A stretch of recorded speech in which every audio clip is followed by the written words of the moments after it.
En un modo lateral tiene una encendido. Y luego hay un modo ratón y un modo Qt. Es de que tener cuidado de tener muy cuidado que no van bien.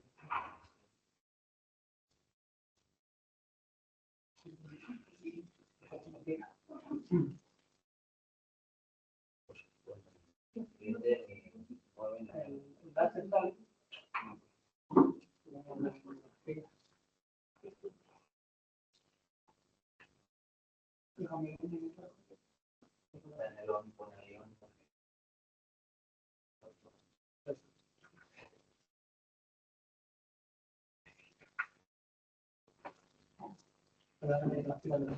Pues da igual, de todas maneras, tampoco hay que apuntar mucho. Cojo el ratón por aquí.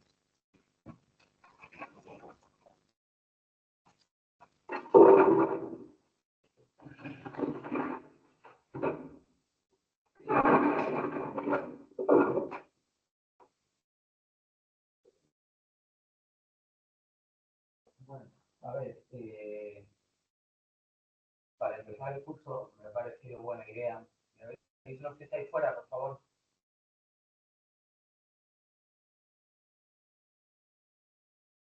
No, parece que me oís. ¿No se oye desde fuera? Pues esto... ¿Me veis desde fuera? Te escuchamos muy bajo, Vicente.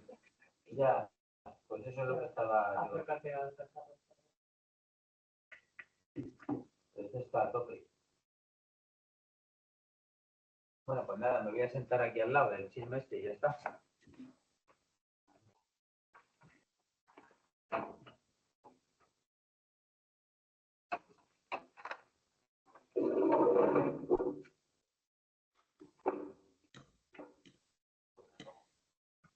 Yo lo juego en más sencillo.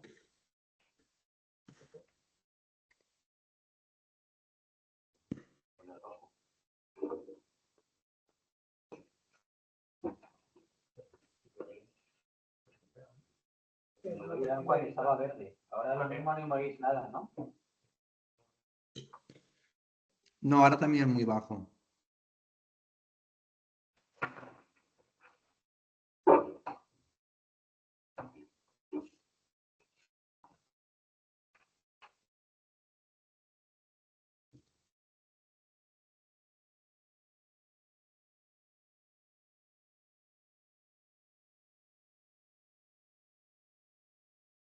Pues esto solía funcionar.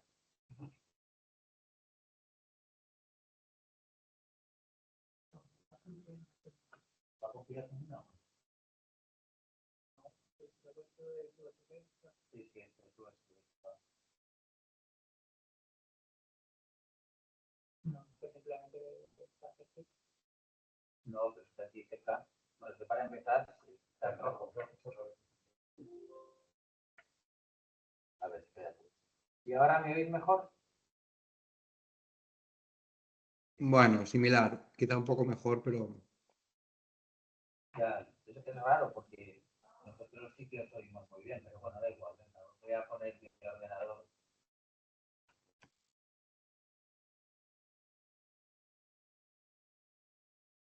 Con el micrófono y ya.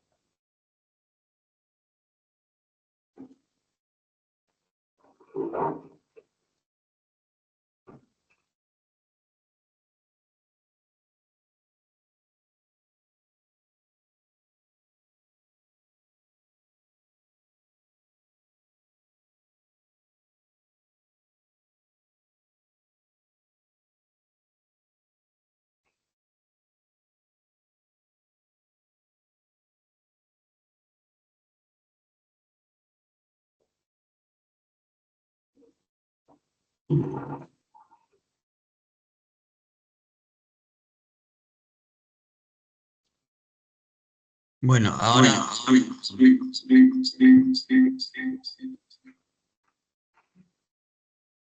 Ahora muy bien, que se ha solapado. A ver, ¿qué tenemos? Tendríamos que quitar esto, pero esto con esto. Quitar el micro de...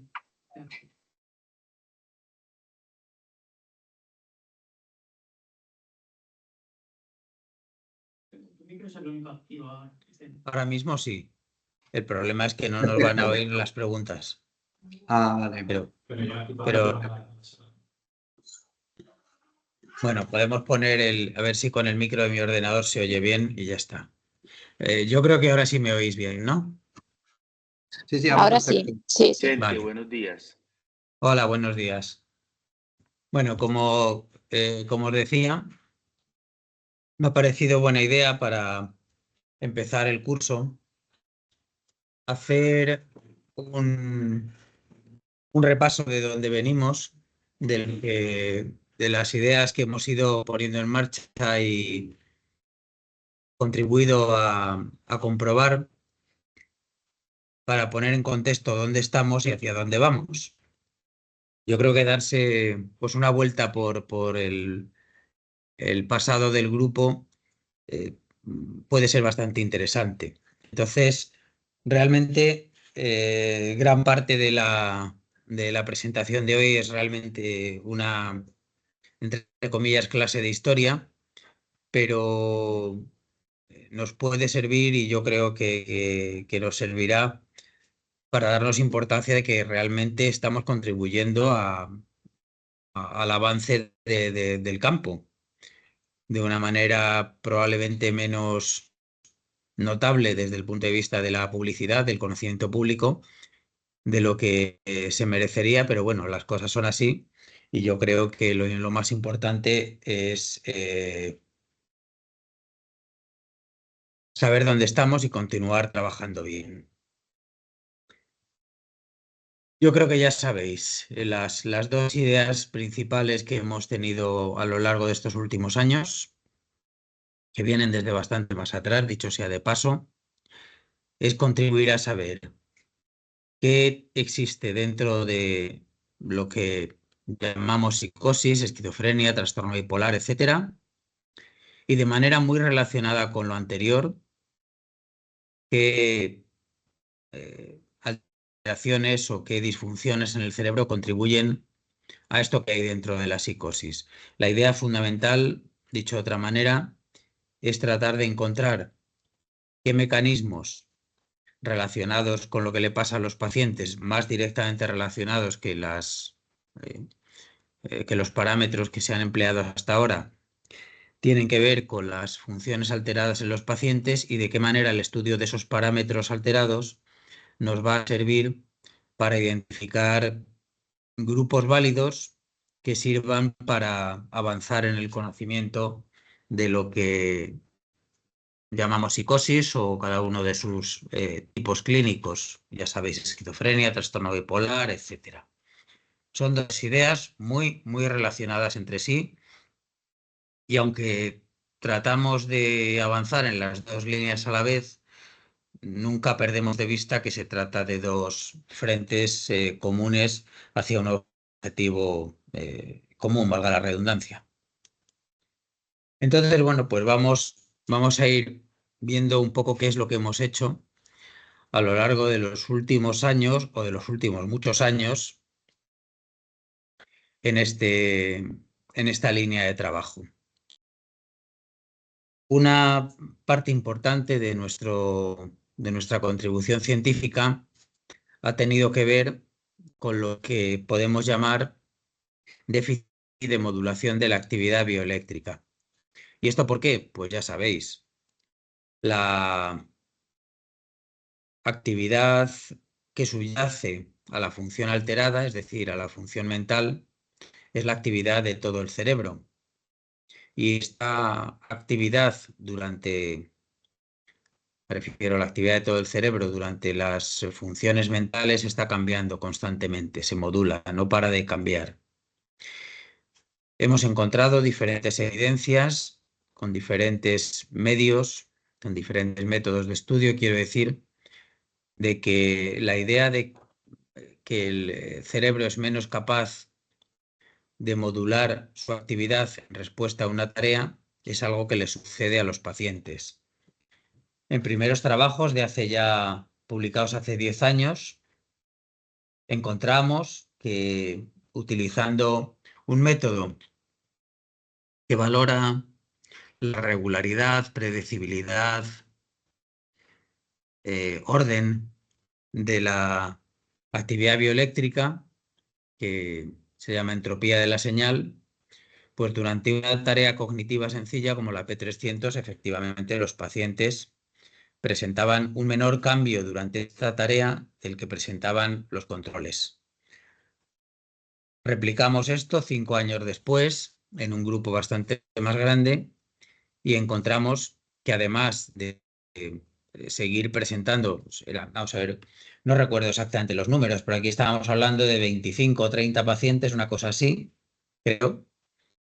Esto lo mismo se acuerda Alejandro más. Y aquí estábamos hablando ya de un grupo de creo que unos 80 pacientes, una cosa por el estilo.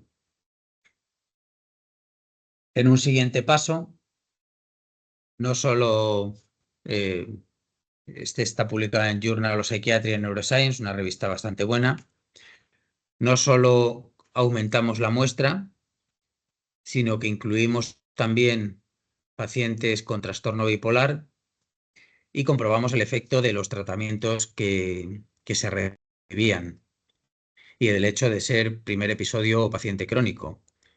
Replicamos que efectivamente en una muestra de nuevo diferente, que los pacientes mostraban este déficit de modulación, que también aparecía en pacientes con trastorno bipolar, por lo menos en algunos pacientes con trastorno bipolar, y que el tratamiento no era el principal, o no era un culpable relevante a la hora de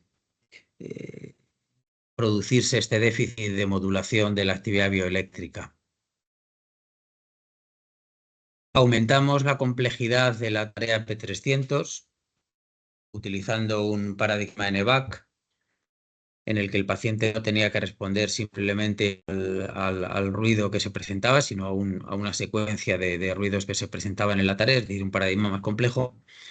Y también encontramos que la complejidad de la tarea contribuía a este déficit de modulación, en este caso utilizando potenciales evocados en lugar de la entropía de la señal, pero en realidad la cuestión era bastante parecida.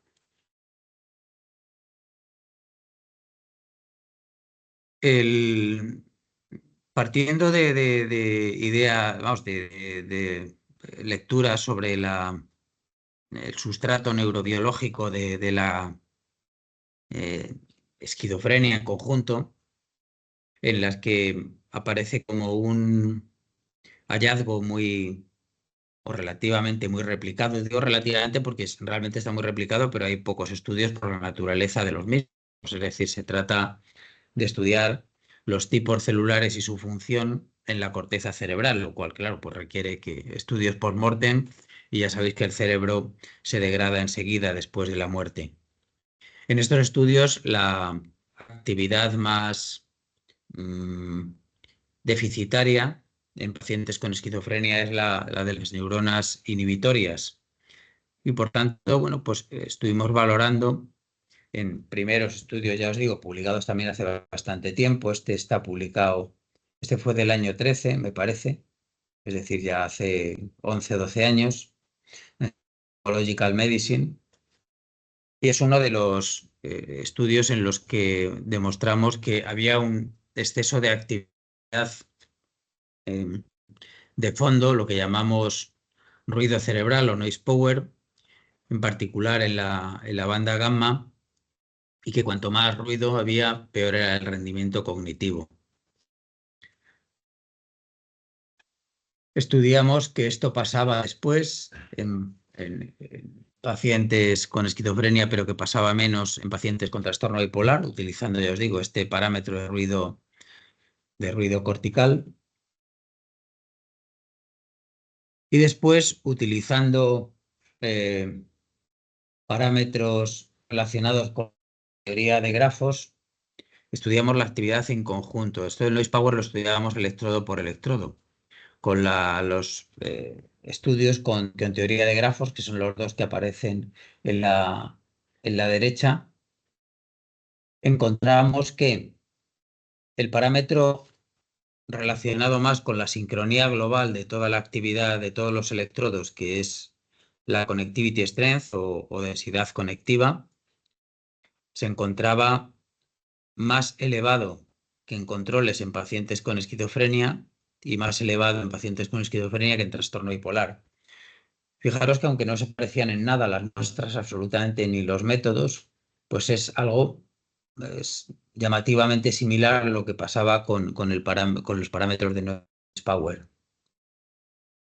Encontramos además que el exceso de ruido, en el artículo que aparece abajo a la izquierda, tenía que ver con el déficit de modulación valorado durante una tarea P300, es decir, cuanto más ruido cortical, peor se modulaba la actividad cerebral. En un artículo reciente profundizamos en el estudio de las propiedades de red y vimos que lo que sucedía en los pacientes con esquizofrenia aparentemente, y hasta cierto punto también en bastantes con trastorno bipolar, era que había una hiperactivación basal de tal manera que las vías que normalmente no estaban sincronizadas, lo que llamamos vías secundarias, en el estado basal, quiero decir que en controles no estaban sincronizadas estas vías entre electrodos. En pacientes con esquizofrenia sí que lo estaban, es decir, las vías secundarias estaban hiperactivas. Y lo que sucedía es que en controles estas vías se activaban cuando tenían que realizar una tarea, pero no sucedía así en los pacientes. De nuevo tenemos una hiperactivación que parece dificultar la modulación de la actividad cerebral en nuestros pacientes. Como veis, cada uno pues son pasos que vamos dando tanto para replicar hallazgos previos como para profundizar un poco más en lo que hemos visto previamente. Para valorar cuáles eran los correlatos de ese déficit de modulación, hemos empleado varios métodos. Uno de ellos es un estudio Neuroimage Clinical de la relación entre esa hiperactividad funcional medida con parámetros de grafos y la capacidad de modulación de la entropía. Vimos que igual que lo que sucedía con el ruido cortical o con los potenciales evocados, cuanto más hiperactividad basal en los pacientes, peor era la modulación de en este caso del parámetro de la entropía del eje durante una tarea cognitiva. Subrayo siempre lo de la tarea cognitiva porque uno de los últimos desarrollos ya sabéis que es no emplear ninguna tarea cognitiva para estudiar esta modulación. Estudiamos también las diferencias, o sea, las relaciones en este estudio y en este otro publicado en Human Brain Mapping entre los parámetros funcionales y los parámetros estructurales, es decir, los parámetros de red. Y encontramos que eran cosas diferentes. Es decir, que la hiperactividad funcional en principio no tenía demasiado que ver con las alteraciones de la red estructural medida con resonancia magnética. Hemos estudiado asimismo la relación de los parámetros de red funcional y variaciones genéticas en variantes, en polimorfismos de nucleótido único, que tienen que ver con genes implicados por estudios de todo el genoma en pacientes con esquizofrenia, de la neuroregulina, los canales de calcio, los canales de potasio. En otros estudios previos, esto ya de hace unos 15 años, pues encontramos relaciones entre la variación genética en otros genes que tienen que ver también con, que se han implicado en relación con la esquizofrenia en estudios de todo el genoma y parámetros de actividad y estructura a otros niveles.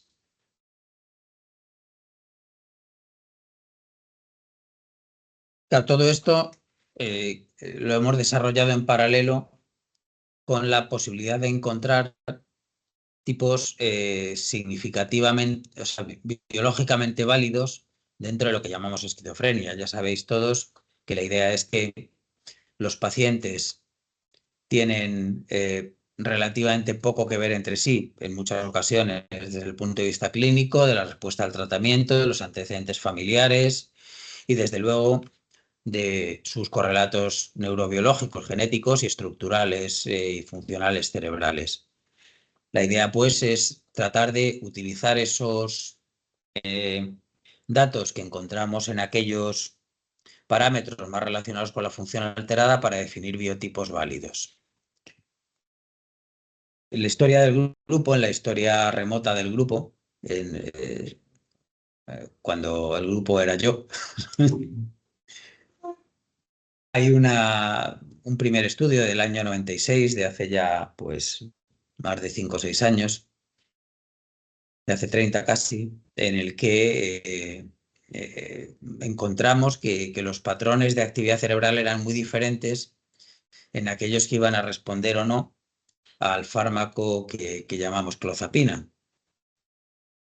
Y esto, bueno, pues me empezó a hacer pensar, desde luego, que si pacientes con diferentes perfiles de síntomas y respuesta tenían diferentes correlatos cerebrales, probablemente se trataría de que existían diferentes enfermedades dentro de eso que llamábamos una con un único nombre. De hecho, pues en trabajos de pues más o menos del año 2008, 2009 o algo así debe ser encontramos también que ese exceso de ruido cerebral que veíamos antes pues se relacionaba con las alteraciones cognitivas de pacientes con esquizofrenia. Esto lo replicamos en otro trabajo posterior, en el que encontramos de nuevo esa hiperactividad cerebral relacionada con alteraciones cognitivas y con síntomas negativos. Estudiamos después los correlatos estructurales cerebrales de pacientes con diferentes perfiles de síntomas, básicamente con buen y con mal pronóstico. Y en un primer estudio, en el año 2008, en el que buscábamos biotipos partiendo del hecho de que los pacientes fueran o no resistentes al tratamiento con antipsicóticos convencionales. En este trabajo, pues encontramos que desde luego los pacientes que eran resistentes o no, es decir, que tenían un perfil diferente, pues mostraban diferentes tipos de síntomas, diferentes alteraciones estructurales y diferentes amplitudes de la onda P300. Es decir, aquí todavía no estábamos lo suficientemente avanzados en el estudio del EEG para poder valorar todas esas cosas que os he dicho al principio. Pero estos trabajos, ya os digo, iniciales, si apuntan algo, es a que hay diferentes grupos de alteraciones neurobiológicas, que esas alteraciones, en particular la hiperactividad, se relaciona con los déficits cognitivos y hasta cierto punto también probablemente con alteraciones estructurales cerebrales. ¿Qué más?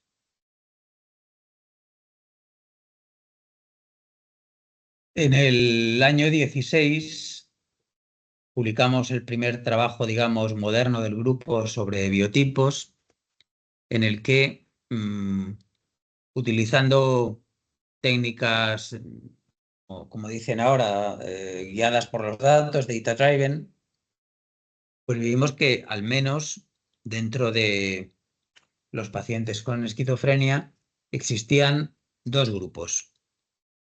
Uno caracterizado por una mayor curvatura cortical y menor grosor cortical, más síntomas negativos, peor respuesta al tratamiento.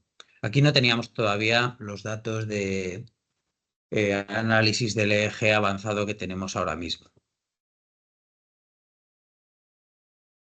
Ampliando ampliando no, con una muestra totalmente diferente,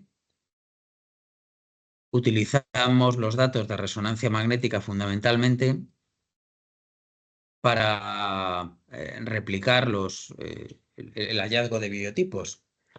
Y encontramos de nuevo dos biotipos bastante parecidos a los anteriores. Aquí predominaba como factor de distinción entre los biotipos, el grosor cortical más que la curvatura cortical, pero en ambos el grosor cortical era distintivo entre los biotipos. Aquí teníamos datos cognitivos, cosa que no teníamos en la muestra que empleamos en el artículo de unos años antes. Y estos datos cognitivos eran bastante diferentes entre los biotipos caracterizados por mayor y menor grosor cortical o mayor y menor déficit en grosor cortical. Por tanto, empleamos los datos neurobiológicos unos años después en el marco de la tesis de Inés para tratar de identificar biotipos dentro de pacientes con esquizofrenia y con trastorno bipolar. Estaban mezclados también en el estudio anterior y encontramos que este ya era un grupo bastante grande, eran unos 120 o 130 pacientes y un número similar de controles, si no me equivoco, o más, o eran 190. Podrían ser 190, sí. Sí, 100 y muchos, casi 200 pacientes. Y encontramos que el biotipo que se caracterizaba por un déficit neuropsicológico importante mostraba además hiperactividad cortical medida con electroencefalograma, que nos recordaba mucho a lo que encontramos en estudios de hace bastante tiempo, déficit de algunas estructuras cerebrales que son contradictorias en los estudios de esquizofrenia. Es decir, encontramos que el grupo deficitario tenía un hipocampo y un tálamo atróficos. Y estas estructuras están muy replicadas en el conjunto de los pacientes con esquizofrenia, pero no siempre aparecen, de tal manera que una explicación para que no siempre aparezcan es que puedan ser característicos precisamente del grupo de pacientes, del biotipo de pacientes con más déficit cognitivo. Estos pacientes también tenían un perfil de síntomas diferentes y en un estudio posterior especialmente interesante en el marco de la tesis de Marta Hernández, hemos encontrado que estos pacientes del biotipo de déficit cognitivo evolucionan peor en diferentes marcadores de la adaptación a la vida real, como puede ser pues, el encontrar trabajo, relaciones personales satisfactorias, reingresar, etc. Hemos buscado también biotipos basándonos en marcadores primariamente bioeléctricos, pero yo creo que el rendimiento ha sido superior basándonos en datos neurocognitivos. Volviendo un poco a las alteraciones que puedan estar más relacionadas con la función alterada, partiendo de los estudios de varios grupos, fundamentalmente del liderado por Judith Ford, y la importancia que tiene la denominada corollary discharge, que nosotros traducimos como descarga consecuente, en la identificación de lo que es propio y de lo que es ajeno, es decir, la identificación preconsciente de nosotros mismos. Hemos estudiado esta función en relación con las autoexperiencias anormales, que es un tipo de fenomenología que se estudia menos en pacientes con esquizofrenia de lo que probablemente debiéramos estudiar. En primer lugar, la estudiamos en el marco de la tesis de Rosa Beño con la destacada participación de Antonio en el procesamiento y análisis de los datos. Estudiamos la factibilidad de llevar a cabo estos experimentos en nuestro laboratorio en controles sanos, la diferencia entre escuchar la propia voz, escuchar la voz grabada de otros y escuchar la propia voz mientras se hablaba. Esto dio lugar al primer artículo en European Journal of Neuroscience. Los estudiamos en una muestra bastante amplia de pacientes con esquizofrenia, 50 o 50 y tantos o algo así, me parece que eran. En relación con, estudiamos la alteración en la descarga consecuente. Ya sabéis, la atenuación del potencial evocado auditivo cuando el sujeto es el emisor de la voz que se está registrando por la corteza auditiva, y encontramos que en los pacientes esta atenuación está disminuida, es decir, lo que se escucha mientras se habla es muy similar a lo que se escucha estando en silencio. Quiero decir, la actividad cerebral en ambas situaciones, y que cuanto más atenuada estaba esta función, cuanto peor era la corollary discharge, la descarga consecuente, más era la gravedad de las experiencias anormales en los pacientes con esquizofrenia. Y en una continuación, en el tercer trabajo de la tesis de Rossa, encontramos que esta atenuación de la normalmente atenuada corollary discharge era más marcada en los pacientes con esquizofrenia que en los pacientes con trastorno bipolar, de tal manera que posiblemente fuera un marcador más específico o más frecuente en pacientes con esquizofrenia. Vaya por Dios.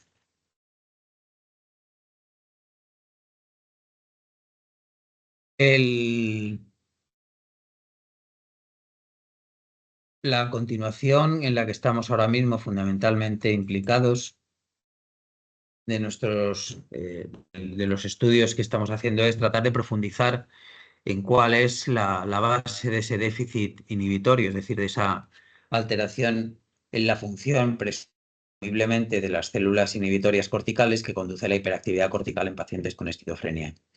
Para ello estábamos empleando la estimulación magnética transcraneal como una manera de inducir una modulación independiente completamente de la tarea y, por tanto, de la participación y del rendimiento de los pacientes.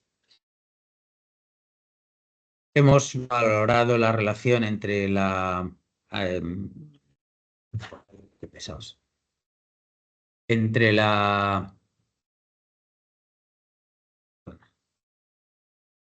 el grado de modulación de la actividad con una tarea y la cantidad de excitación que la estimulación magnética induce en la corteza cerebral, y hemos encontrado que cuanto mayor es la excitación que induce la estimulación magnética, que sería una medida inversa a la inhibición, cuanto mayor excitación induce, menor es la inhibición cortical.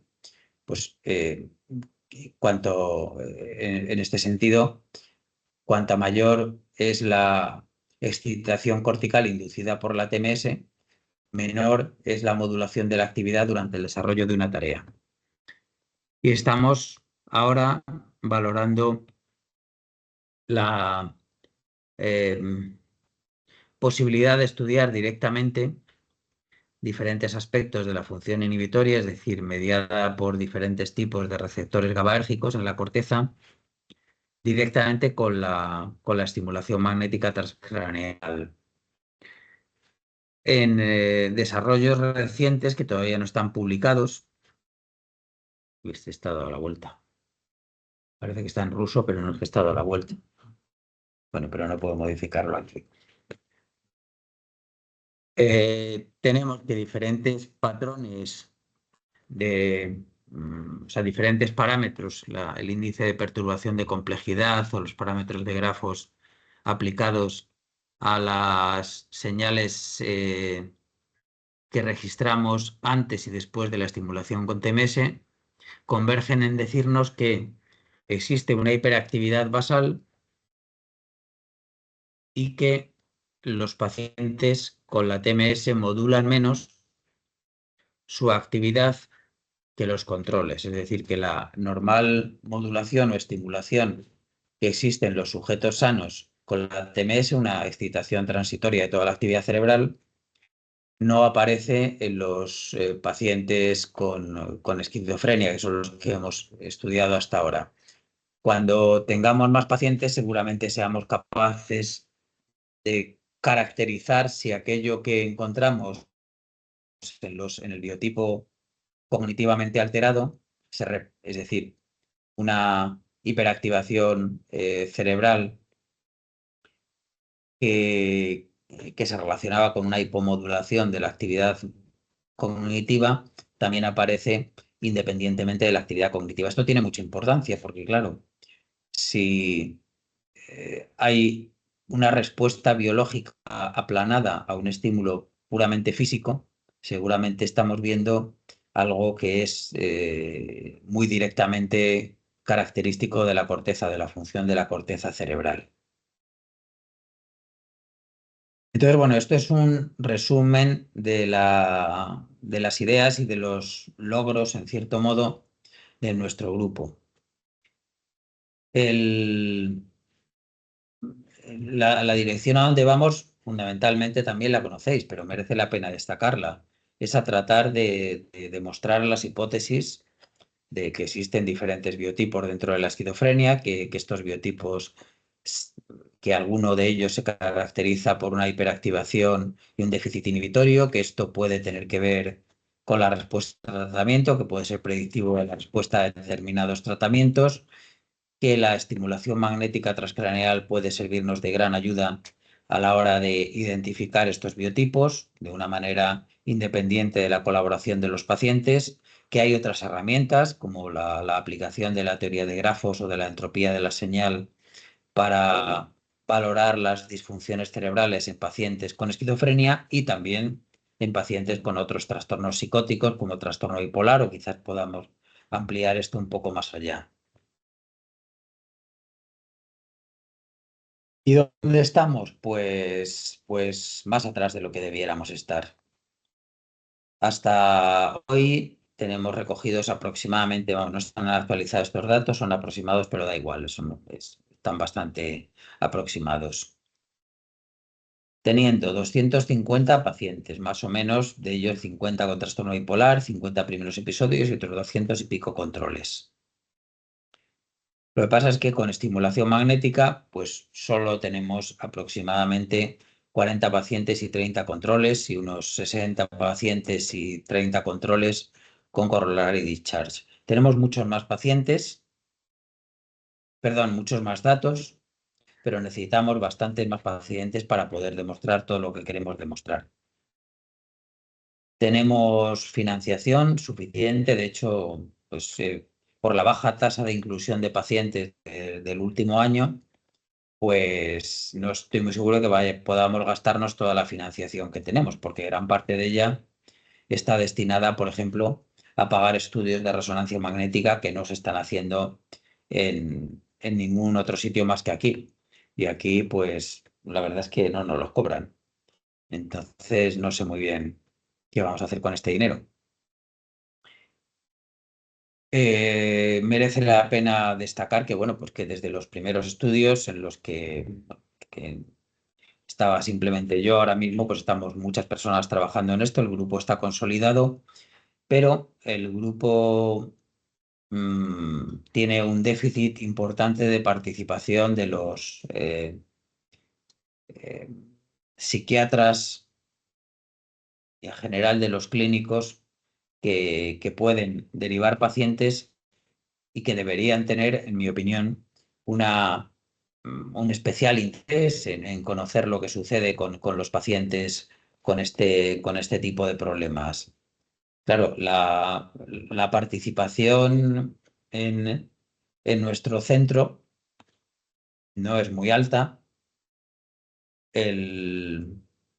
Los proyectos en los que estábamos trabajando ahora mismo incluyen a centros de Valladolid, sí, Valladolid, de Córdoba, de Madrid y de Bilbao, y la participación de los clínicos de estos proyectos pues es bastante más baja de lo que desearíamos todos, de tal manera que las tasas de inclusión están ciertamente por debajo y dificultan mucho el poder llegar a demostrar nuestras hipótesis con un número suficiente de pacientes. Por eso, en buena medida, os he comentado todo lo que de lo que os he hablado hoy, porque yo creo que realmente estamos progresando en una dirección eh, de un nivel científico muy alto y podemos aportar mucho, pero esta aportación depende en gran medida de que seamos capaces de incluir un número suficiente de pacientes y esto, el problema es que no lo estamos haciendo, no lo estamos logrando. Y esto depende en gran medida de los clínicos. El mensaje pesimista es este y el mensaje optimista es que realmente, si lo veis así, yo creo que, bueno, a lo largo de la vida uno tiene 3 o 4 ideas buenas. Yo creo que nosotros ya vamos por 5 o algo así y que la progresión es muy importante. Es decir, estamos demostrando cosas, replicando cosas importantes que son originales y que yo creo que son bienvenidas en función de las revistas donde nos aceptan las cosas y de la recepción que tienen los artículos, bienvenidas al campo de conocimiento en el que estamos. Pues nada, comentarios.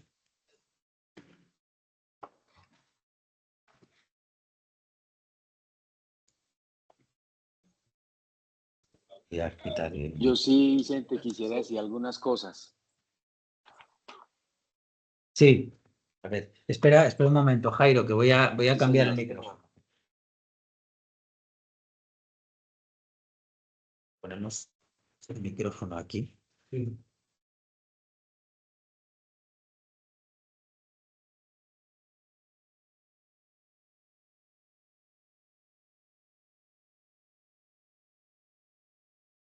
Activar el ordenador donde sucede. Que mantiene el micrófono está desactivado y el audio también del ordenador principal. Pero ¿y se va a conectar por aquí? Ah, bueno, sí. Me lo he conectado aquí, Ah, sí. sí. Claro. A ver, pues, algo. No.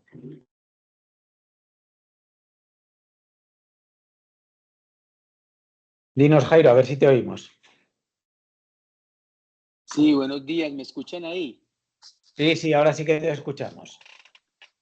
Bueno, primero que todo, pues obviamente como ustedes están allá adentro y a veces es difícil, así como estudiar la mente, estudiarla desde otras mentes, pues a veces es difícil para uno darse cuenta del propio crecimiento y creo que es lo que les ha pasado a ustedes. A mí me parece desde afuera que el avance que ustedes han tenido es impresionante. Me parece que los 10 años que han trabajado en conjunto y los 20 y tantos años que Vicente había trabajado antes, eh, están empezando a dar frutos desde muchos frentes y desde afuera ya lo estamos empezando a ver. Creo que ese mensaje pesimista que vos decís al final, pues se puede tomar como dicen los psicólogos, de doble vínculo, ¿cierto? Un mensaje de doble vínculo, porque, porque creo que con la mirada que estamos dando desde afuera nos estamos dando cuenta que infortunadamente eso que vos decís es cierto en España y aquí está como también empezando un poco a suceder. A los clínicos, específicamente a los médicos, pues les interesa muy poco la parte de investigación, pero si no es por la investigación, pues la clínica se va a quedar estancada y yo considero, como se lo digo a mis residentes, que en la medida que los clínicos nos involucramos más con investigación, pues te vamos a asegurar la mejoría de nuestros pacientes y no la evolución, pues como tal, de la parte de la ciencia a la que creemos que nos estamos dedicando. Afortunadamente en Colombia la velocidad de los burócratas va a una velocidad diferente de los que pretendemos hacer ciencia. Sin embargo, les quiero decir que aquí estamos intentándolos imitar en todos los frentes. Nosotros tenemos muchos pacientes, pero como les decía, tenemos esa dificultad en la tecnología y cuando empezamos a intentar adquirir, nos hemos dado cuenta pues de esas velocidades de las que yo les hablo.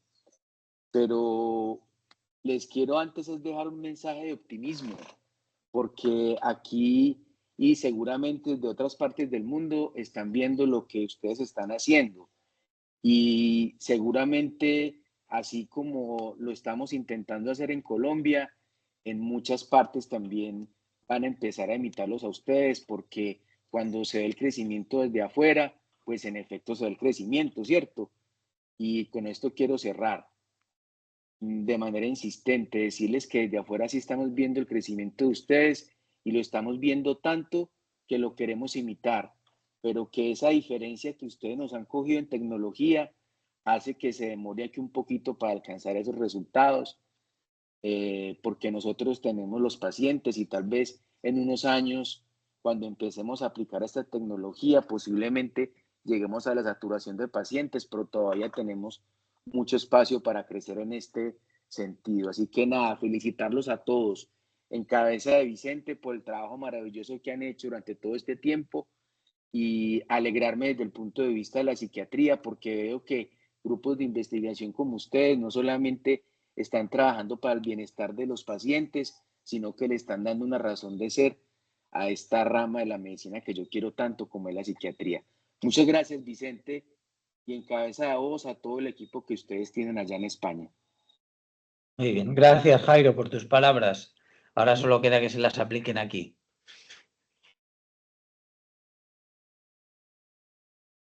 Hola. Hola. Hola. Yo sobre todo quería presentarme porque es el primer día. Soy Claudia Rodríguez y trabajo en el Hospital de Día del Clínico. Y bueno, dar las gracias por la invitación al grupo y un poco comentar que tanto desde el Hospital de Día como desde el programa de primeros episodios psicóticos, pues trataremos en la medida de lo posible de contribuir todo lo que podamos pues, al reclutamiento de pacientes. Y bueno, cuando pueda también iré presencialmente por la gente que sí que está físicamente en Valladolid, también pues por conocernos. Y nada, que muchas gracias. Gracias a ti, Claudia, porque realmente estás colaborando de una manera apreciable, igual que Juan Carlos, por otro lado. Hola, hola a todos. Yo también quiero presentarme, soy Juan Carlos Fiorini y agradezco la invitación a participar en este grupo de investigación a Vicente y bueno, espero que en las próximas reuniones pueda acercarme presencialmente.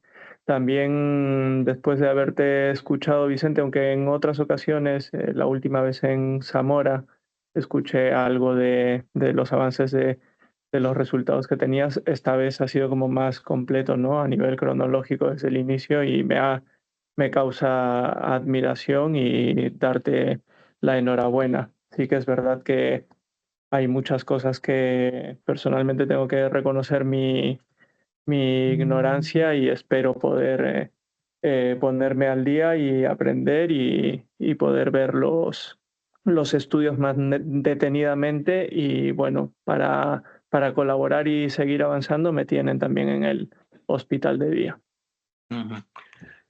No es ninguna retórica si digo que esto es un trabajo de grupo, que no hay que darme la enhorabuena a mí. Yo soy uno más en este grupo. Hay muchas cosas que se hacen aquí que yo no sé hacer.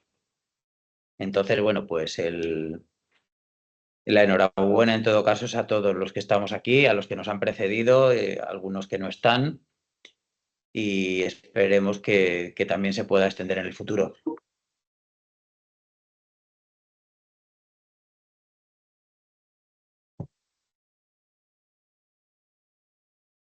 Que alguien ha mandado un mensaje, ¿no? O algo así.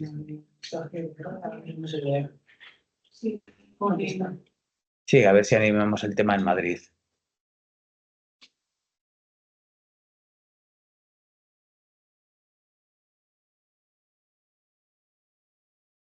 ¿Algo más? ¿Por fuera o por dentro? Yo creo que no.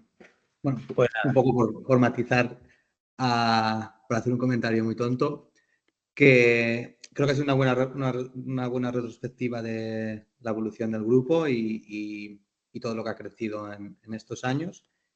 Y bueno, pues que en el caso de nosotros que somos clínicos, que también yo como estaba en Valladolid antes, también he visto crecer al grupo, digamos, desde casi, no desde el inicio, porque antes Vicente ya venía de Salamanca con unas ideas y con unos estudios, pero casi desde los primeros análisis del EEG. Simplemente decir que la complejidad de los análisis es como que no cesa, es decir, quizás podías llegar a pensar, no, hacemos unos análisis de EEG y una vez que tengamos hechos estos análisis simplemente es replicarlo y volver a tener resultados, pero bueno, con este énfasis de todo el grupo de abordar cosas nuevas, por ejemplo, pues ahora todo el tema de la señal de la estimulación del TMS, pues también nos implica retos tecnológicos a los ingenieros, a los que procesamos las señales. Y también es la parte que nosotros tenemos que alimentarlos de estos retos tecnológicos, porque también es nuestra manera de realizar publicaciones más técnicas y de estar a la vanguardia del procesador de señal. Y bueno, pues también eso es gracias al grupo que también seguimos estando en la vanguardia del procesador de señales. Así que, bueno, es un agradecimiento colectivo y una felicitación. Claro, no he mencionado los diferentes grupos que han contribuido a esto, porque bueno, quería centrarme más en las... No es relevante. Pero desde luego la participación de los dos grupos, de los tres grupos de ingenieros, mejor dicho, con los que venimos trabajando, el grupo de ingeniería biomédica de aquí, del laboratorio de procesamiento de imagen y el grupo BioArt de Barcelona, pues es absolutamente decisivo en que podamos llevar a cabo los análisis sofisticados que estamos haciendo, que en definitiva implican la capacidad de analizar la actividad cerebral en su conjunto de una manera fiable, porque ¿no? Pues hasta ahora, desde luego, el estudiar el electroencefalograma parecía como una especie de pozo sin fondo en el que uno se perdía completamente. Y ahora mismo, bueno, pues en los últimos 10, 15 años, gracias en buena medida a vuestra participación, al de los ingenieros en conjunto, pues podemos estudiar no solo la actividad bioeléctrica, sus cambios, su modulación,